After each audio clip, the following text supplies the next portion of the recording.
ovog čovjeka ne poznajete. To je moj deda. Ali ću vam ispričati njegovu životnu istoriju, da vidite šta Bog može da uradi.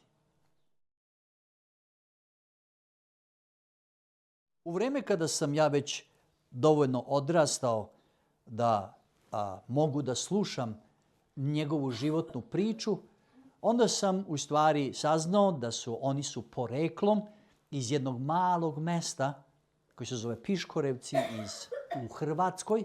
Ja do pre par godina nisam ni bio tamo, nego sam jednom odlazeći putovao za Rijeku i svratio supruga, kaže, ajde da svratim u tvoje rodno mesto da vidiš gde si rođen. I tako sam ja otišao tamo, to je pored jednog većeg mesta koji se zove Đakovo. I oni su tamo rođeni, međutim, deda počeo je Drugi svjetski rat i deda nije hteo da učestvuje, da ratuje i pobegao je u Zrenjanin. A to je jedan veći grad, jedan od većih gradova u Vojvodini. I tamo su bili za vreme Drugog svjetskog rata.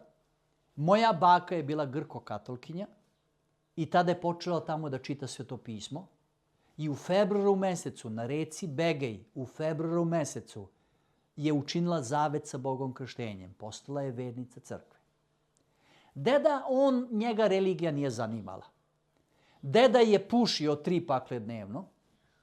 Deda je voleo zabavu.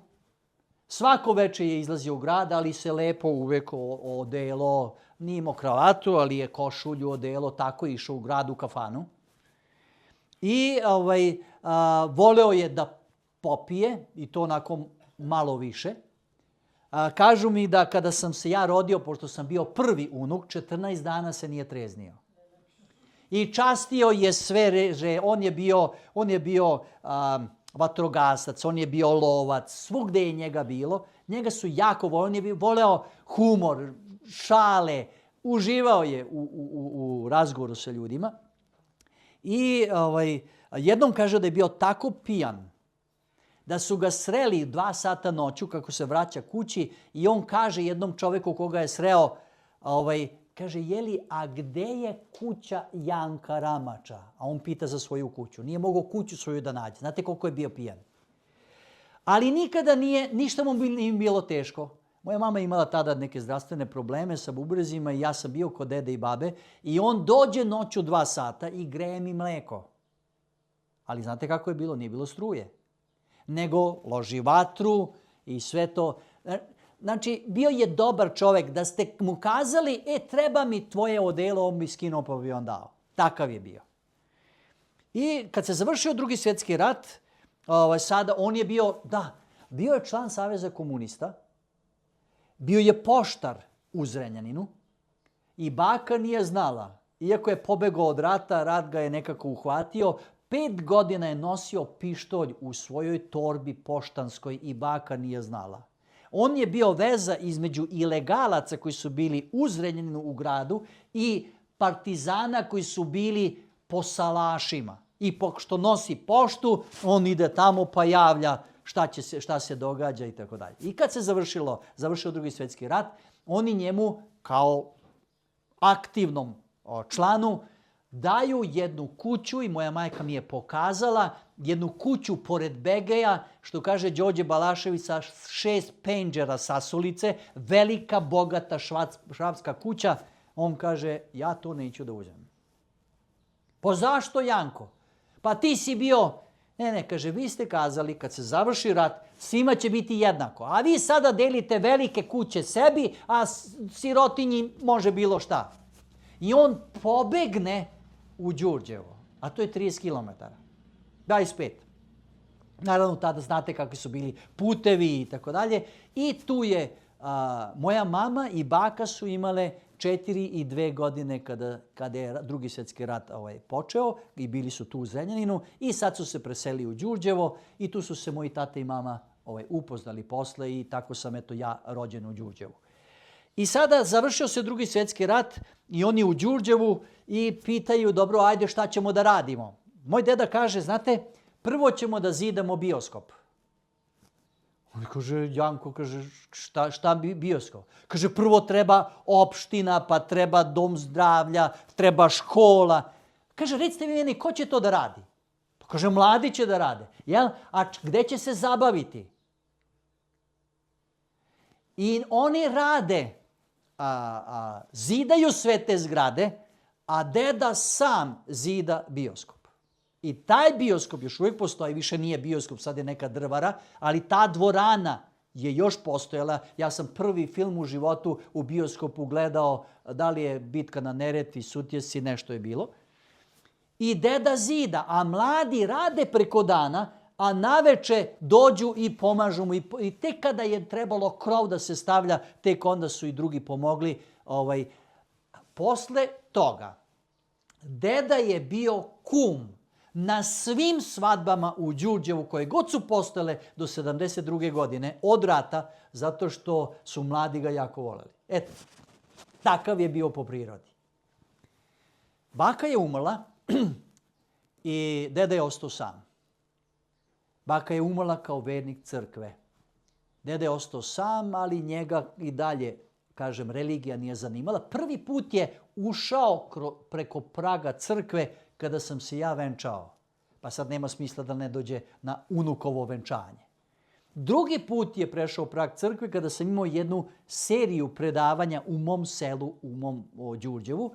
I pošto svi dolaze, mi smo 3 kuće promenili u Đurđevu, sve komšije, svi poznanici su došli, crkva, sala koja je duplo veća od vaše, bila je puna, kroz prozor ljudi su gledali da slušaju i sad mora i deda da dođe i opet se doterao sve i tu je bilo uglanco cipele i tada odslušao je tih 8 predavanja sam ja imao i više nikada. I onda se razboleo. Razboleo se i njemu je lekar kazao, čika Janko kaže, morate da prestanete sa pušenjem, jer dobit ćete pušačku nogu i oseći ću vam nogu. I on kaže, više ne pušim. I kako je rekao, tako je uradio. I onda je rekao, morate ostaviti alkohol. Zaista je, rekao sam vam kako je pio. I prestao i sa alkoholom. I u to vreme moja porodica i ja smo živjeli u Kruševcu. Ja sam tamo radio. To je bilo vreme 90-ih, kada su nam plate bile 2-3 marke. A deda je dobijao 220 maraka penzije, jer je 5 godina su bili u Minhenu. I onda je rekao, Šiško, tako me je zvao, kaže, evo Šiško, tebi onih 20 maraka, ono ostalo meni, a i ono ostalo drugo je nama dao. I mi smo živjeli, kažem, daleko, bilo je skupo gorivo, sve je bilo, međutim, dedi je bilo loše, februar mesec je bio, otišli u bolnicu, otvorili su ga, vidjeli da ima rak pluća, zatvorili i poslali kući da umre. Možda da ga zamislite, bio je malo niži od mene, ali imao je oko 90 kilograma. U februaru je otkriven taj problem. Kad je u maju mesecu umro, imao je 36 kilograma. Ja sam ga ovako na rukama nosio. I mama kaže, tad je bilo vreme kada moji roditelji nisu imali telefon. Nego kada su imali komšije i kada sam ja hteo nešto da zovem, onda sam zvao komšije, pa su onda prekinuo vezu, onda sam čekao 10 minuta dok oni dođu, tako smo razgovarali. Jedno mama zove i kaže, sine, deda stalno gleda na vrata i pita kad će Šiško doći. I mi smo seli u auto i mi smo došli. Tada naša starija, u stvari mlađa ćerka, Mirjam je imala 1,5 godine. Još nije ni pričala. Ali kada smo mi njoj kazali, Mirjam, ajde pokaži dedi kako se ti moliš za njega. A ona je ovako sklopila ruke, ovako sagnula glavu i klekla na svoje kolena da pokaže kako se moli za dedu. I onda trebali smo već da idemo, bili su to prvomajski praznici. I moja mama kaže, ajde kaži nešto dedi. Kaži mu nešto. I ja ulazim sam u njegovu sobu, seo sam na njegov krevet i kazao, deda, pričao sam na rusinskom jeziku, rekao, ja znam da ti veruješ. Samo trebaš da doneseš odluku da slediš Hrista. Kaže on, znam i verujem. Jel hoćeš da se pomolimo zajedno? Ja sam klekao pored njegovog kreveta i ja sam se molio. I on je tada svoj život stavio u Božje ruke. Prošlo je nedelju dana. Deda je padao u komu. Nekada bude svestan, nekada ne. I moji roditelji su svako veče dolazili da se mole za njega. Svako veče.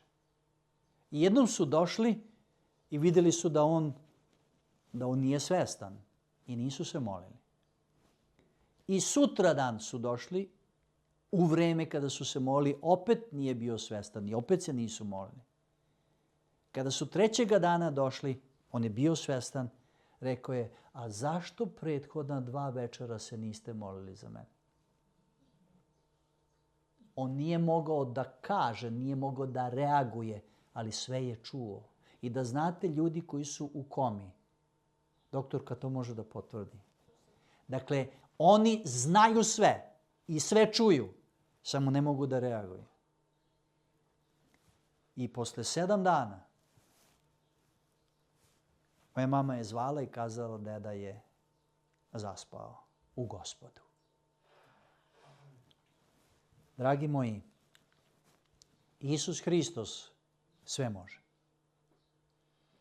Ne postoji porok koji on ne može da nam da silu da savladamo. Ne postoji. Ne postoji mana, ne postoji grijeh koji ne možemo da savladamo. Naravno, uz njegovu pomoć. I najlepši tekst, jedan od lepih tekstova koji se nalaze u Svetom pismu, kaže sve mogu u Isusu Hristu koji mi moć daje.